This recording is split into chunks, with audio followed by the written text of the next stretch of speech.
I want to say something to you today that is going to sound wrong at first. It is going to rub against everything you have been taught, everything the world has told you about what makes a good life and what makes a good ending to that life. So I am asking you before I say it to stay with me. Don't close the door before I finish, because what sounds wrong at the beginning sometimes turns out to be the most right thing you have ever heard, and you will only know which this is if you hear the whole of it. Here it is. In old age, you do not need a spouse. You do not need your children nearby. You do not need a wide circle of friends or a full social calendar or a community that knows your name. All of those things are beautiful when they are present. All of them are gifts. But none of them are what keeps a person alive from the inside. None of them are what keeps the light on behind a person's eyes when the body slows and the world grows quieter, and the years begin to feel less like an open road and more like a narrowing path. I have watched people who had all of those things, the devoted spouse, the attentive children, the house full of friends on weekends, fade quietly in their final years. Not from loneliness, from something else. From an emptiness that none of those people could fill because it was not shaped like a person. It was shaped like a self.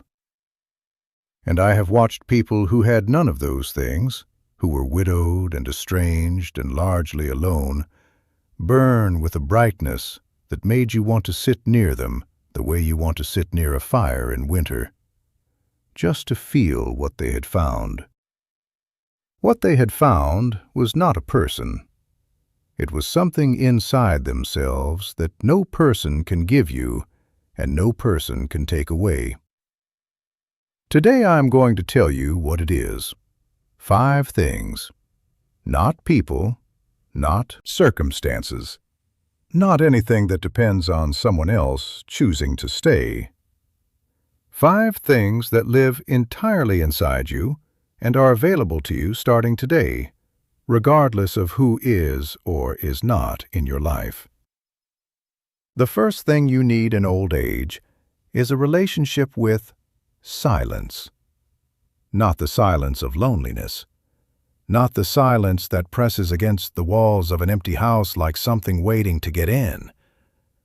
The other kind of silence. The kind you choose.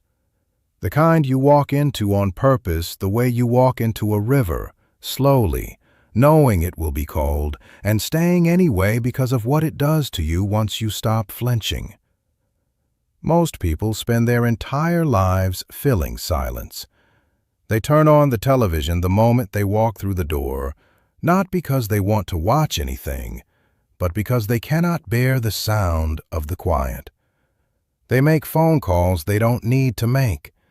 They stay in conversations past the point of meaning, because the moment conversation ends, they will have to be alone with themselves, and they do not know what lives in there anymore. They have been running from the quiet for so long, they have forgotten that the quiet is where they live. My grandmother sought silence the way other people seek company. Every morning before anyone else in the house was awake, she would go outside, in any weather, and sit on the ground and be still. Not praying exactly, not meditating in any formal sense, just sitting. Being present in the silence the way a stone is present in a field, without effort, without agenda, without needing the moment to be anything other than what it was. She told me once, when I was old enough to ask the right questions, that the silence was where she went to find out what she actually thought, what she actually felt, who she actually was underneath all the noise of being a wife and a mother and a neighbor and a member of a community. She said, "In the silence I am nobody's anything. I am only my own. And from that place I can go back and be everyone's something without losing myself in it." When the silence is no longer something you fear, but something you return to daily like water, you have found the first thing that will carry you through old age, regardless of who is beside you.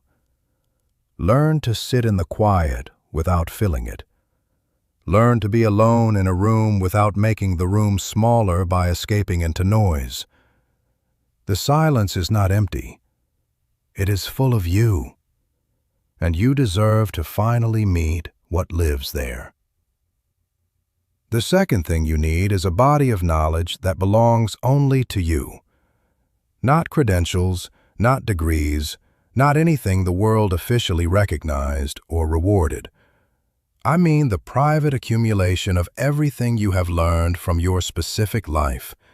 The things you know because of what you have been through, what you have survived, what you have built and lost and rebuilt, what you have observed in 70 or 80 years of paying attention. That knowledge is extraordinary. It is irreplaceable.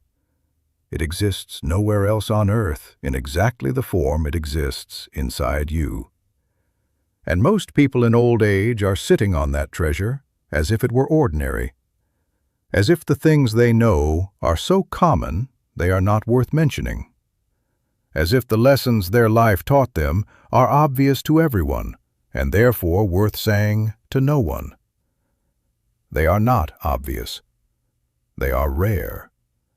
And the tragedy of old age in our modern world is that the people who carry the deepest wisdom are the most consistently overlooked.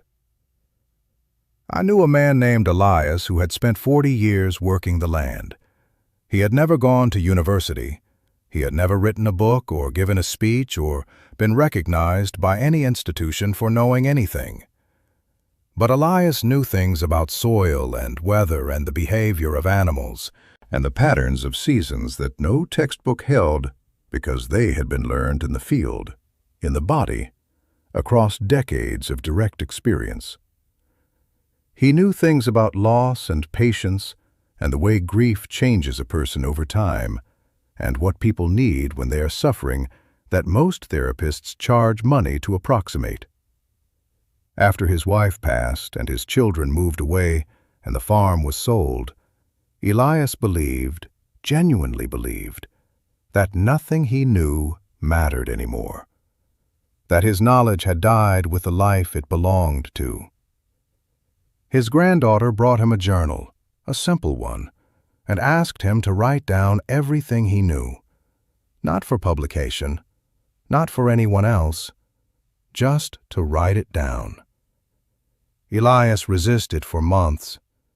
Then one rainy afternoon, with nothing else to occupy his hands, he started writing, and he did not stop for 3 years.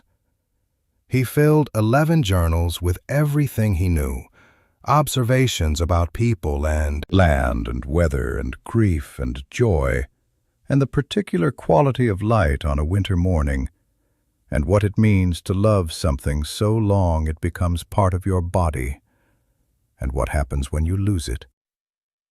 Elias told me that the writing didn't just preserve what he knew, it showed him what he knew. He had been carrying it all so long without looking at it that he hadn't understood the size of it. Write down what you know. Say it out loud, if not to an audience, then to the walls, to the dog, to the page. Your knowledge is the most valuable thing you own, and it is the only thing that will genuinely disappear when you are gone, unless you do something to give it a shape while you are still here. The third thing you need is a sense of humor about the whole situation. And I do not mean a polite smile or a cheerful disposition or the performance of contentment for the benefit of the people around you. I mean a real and genuine and privately held amusement at the absurdity of being a human being at any age, but especially at this age, when the body is doing things the body has no business doing, and the world is moving at a speed that makes no sense. And everything you were certain of at 40 turns out to have been approximately wrong. My grandfather was the funniest man I have ever known, and he got funnier as he got older.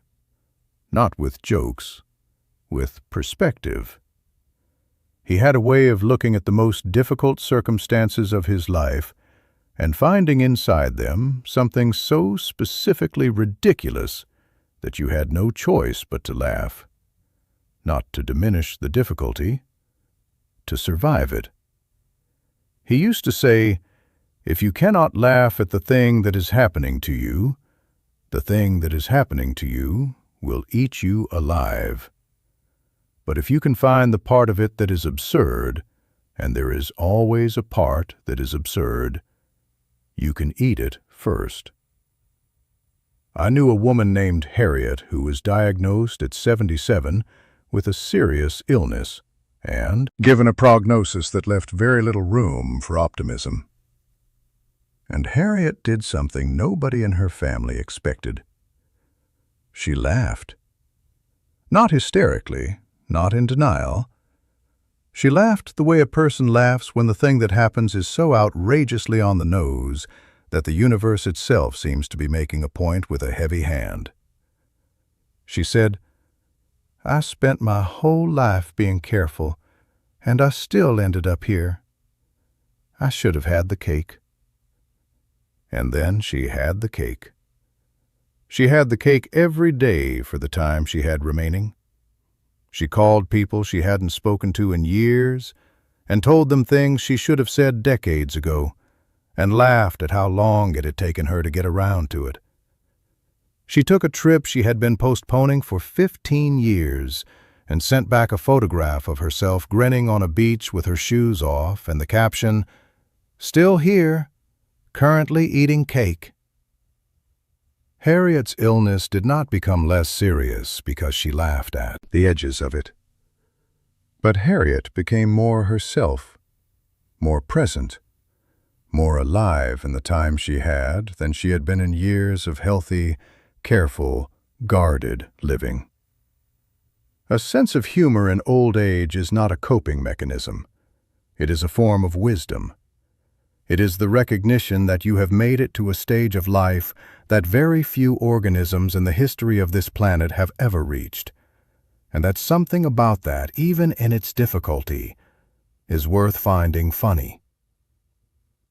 Before I share the next teaching, one quick thing. Everything I have been pulling from these old ways, the teachings about what you truly need in your final years, about what lives inside you that no person can give or take, about building a life that holds you from the inside out. I have written it all down. 20 teachings, 4 parts, in the order they were meant to be received. It is called The Native Way. The link is in the description of this video. But stay right here, because what I am about to share next is the teaching that people tell me cracked something open inside them that had been closed for years. The fourth thing you need is a personal philosophy, a set of beliefs about how life works and what it is for, and what a person owes to themselves and to the world, that you have actually examined, tested against your own experience, and chosen deliberately. Not the philosophy you inherited from your parents, not the one your religion handed you before you were old enough to evaluate it, not the one your culture assumed you would hold without question. Your own. Arrived at through a lifetime of living and thinking and suffering and observing and revising.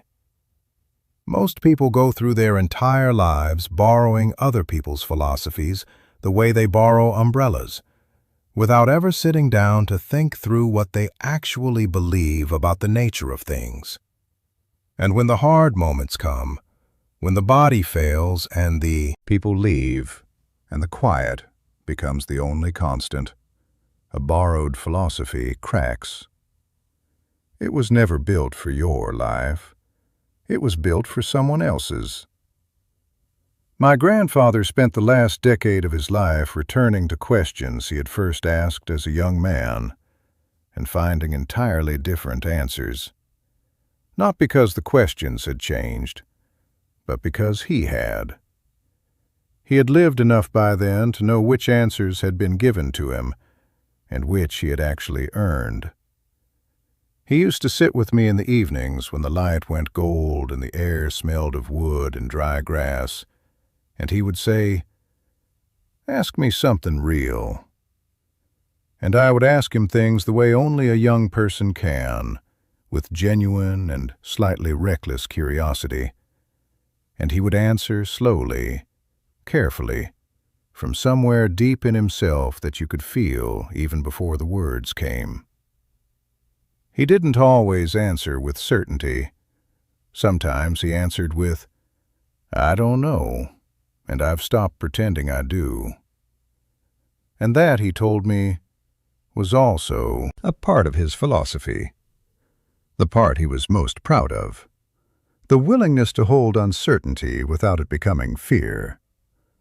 A personal philosophy is not a set of rigid answers.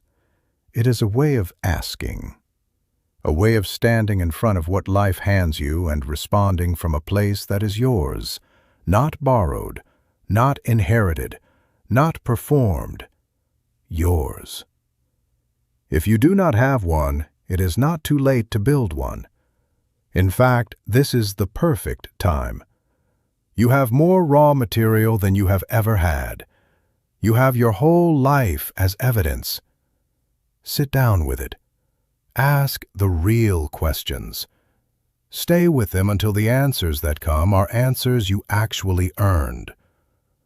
The fifth thing you need, the one that I believe matters most, the one I have seen save people from the particular despair that old age can bring when you are not prepared for it, is a reason to be curious. Not about the past, about what comes next, about what is still unknown to you after all these years, about what the world is still doing and becoming and discovering while you are alive to witness it. The greatest enemy of old age is not illness, and it is not loneliness, and it is not the loss of physical capacity. It is the belief that you have already seen everything worth seeing, and learned everything worth learning, and that what remains is only the waiting. That belief is a death that arrives long before the body stops. I have seen it take people in their 60s who were physically healthy and leave them hollowed out long before anything biological had any reason to give way.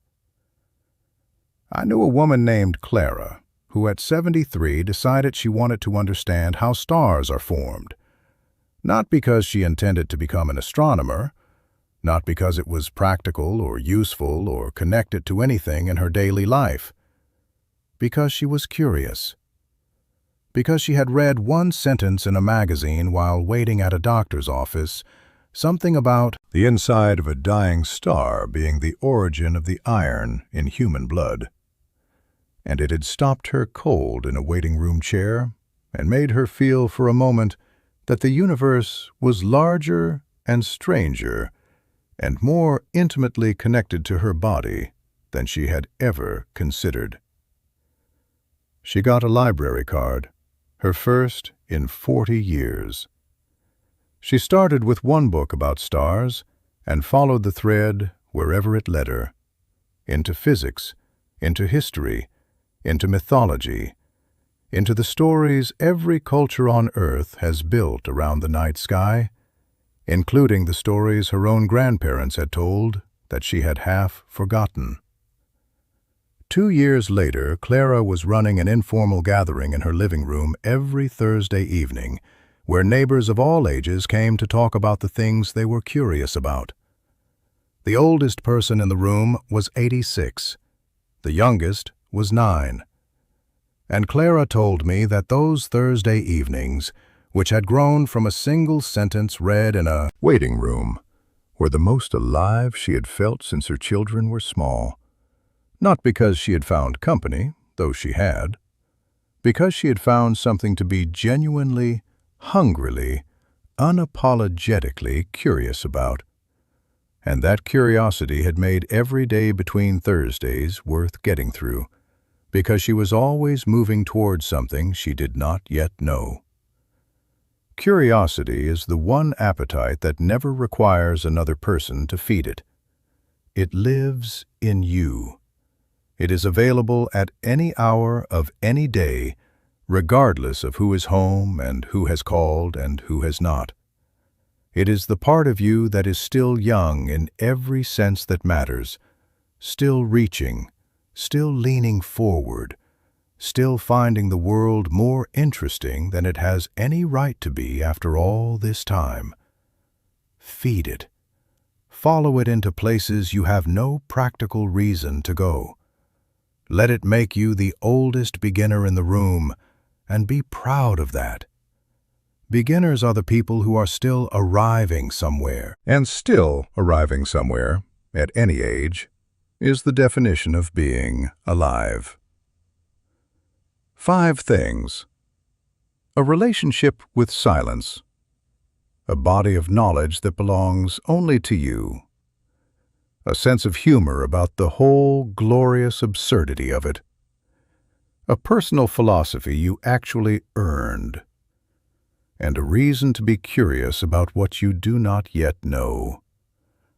None of these are people. None of them can leave you.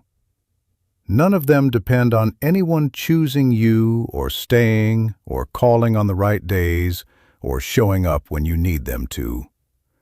They are entirely and permanently yours, built into you by the life you have already lived and the years you still have to go. The spouse is a gift if you have one. The children are a gift. The friends are a gift. But gifts can be taken back. What I am describing cannot. These 5 things are the furniture of a self that holds. And a self that holds is the only home that will never fall down around you. If what you heard today stayed with you, the book is there.